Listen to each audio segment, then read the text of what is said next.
interessante essa matéria aqui sobre os riscos psicossociais, hein? E falar de riscos psicossociais é também falar de saúde mental. E a definição de saúde mental é um estado de bem-estar no qual o indivíduo percebe suas próprias habilidades, pode lidar com os estresses cotidianos e trabalhar produtivamente e ainda é capaz de contribuir para a sua comunidade. Interessante essa definição, não é? Dada pela OMS, e ela não trata apenas de ausência de estresse, mas da capacidade funcional de enfrentamento, realização e contribuição. Saúde mental, então, é potência.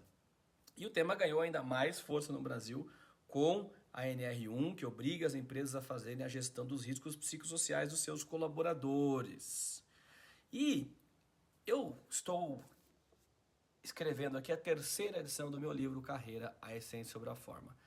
E tem um capítulo aqui sobre saúde emocional, e aí eu estava investigando temas e a pesquisa sobre isso, e achei um relatório que é muito estruturado, a partir de evidências científicas do modelo de Maslach sobre burnout e alinhado à NR1, que organiza o tema em dimensões objetivas, que ajuda a traduzir o conceito abstrato em práticas concretas.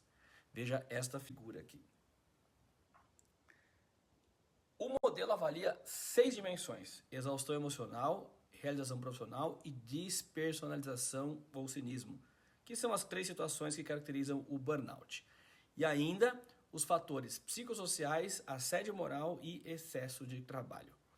Essas dimensões se articulam em 3 eixos maiores: energia emocional, propósito e relações, e sustentabilidade ocupacional. Em outras palavras, saúde mental no trabalho pode ser compreendida como um equilíbrio entre vitalidade interna, qualidade das conexões e justiça estrutural do ambiente. Conceitualmente, 3 ideias merecem destaque. Primeiro, exaustão emocional não é uma fraqueza individual, mas sinal de desequilíbrio entre demandas e recursos. Quando a recuperação emocional fica comprometida, o risco não é apenas o cansaço, mas a erosão gradual da identidade profissional. Segundo, despersonalização ou cinismo funcionam muitas vezes como mecanismos defensivos diante de estresse crônico, uma tentativa inconsciente de se proteger do excesso de pressão. Terceiro, a realização profissional não depende apenas de competência técnica, mas de percepção de reconhecimento, propósito e coerência entre esforço e sentido. Do ponto de vista organizacional, fatores psicossociais como clareza de papéis, boa comunicação, autonomia e ambiente ético são protetivos. Assédio moral e excesso de trabalho, quando presentes, são variáveis estruturais que comprometem não apenas indivíduos, mas a sustentabilidade do negócio. O relatório ele é bem claro ao afirmar que descarrilamentos emocionais raramente são súbitos, são resultados de pequenas desconexões acumuladas ao longo do tempo. Essa é uma ideia poderosa para quem pensa carreira no longo prazo. Mas conceito por si só não basta, né? Então, o que a gente deve fazer? Algumas recomendações práticas que emergem desse modelo dialogam diretamente com a construção de uma carreira longeva, sustentável. Primeiro, monitorar a energia emocional, cuidar do sono. Pausas, lazer, alimentação não é luxo, é estratégia de longo prazo. Recomendo muito a leitura desse livro aqui. É muito importante e significativo o sono na nossa vida. Depois, praticar alinhamento relacional. Manter conversas frequentes com as lideranças sobre expectativas e reconhecimento, que reduz ruído e protege o engajamento. Terceiro, fortalecer propósito, envolver-se em projetos que ampliem sentido, desafio saudável que preserva a motivação. E quarto, proteger limites, evitar absorver tensões alheias, estabelecer fronteiras claras é sinal de maturidade emocional e não de indiferença. E quinto, agir preventivamente, reconhecer sinais de precoces é o maior ato de autocuidado e responsabilidade profissional.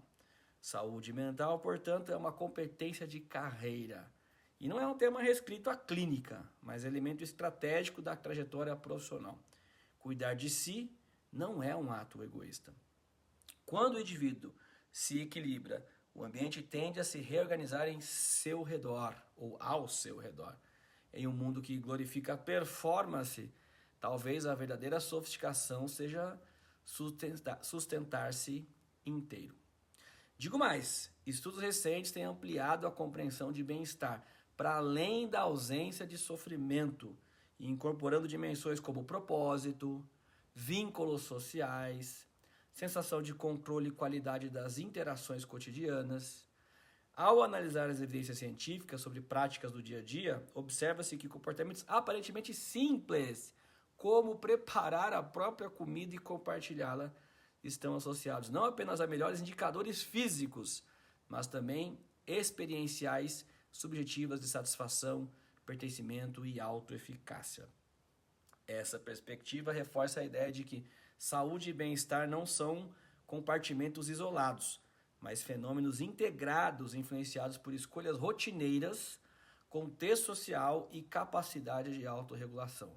Exatamente o tipo de competência que se torna decisiva ao longo da trajetória profissional. Se quer entender um pouco mais sobre o seu risco psicossocial, sobre os riscos psicossociais da sua empresa, me chama para a gente bater um papo que eu tenho um instrumento bem interessante para te apresentar.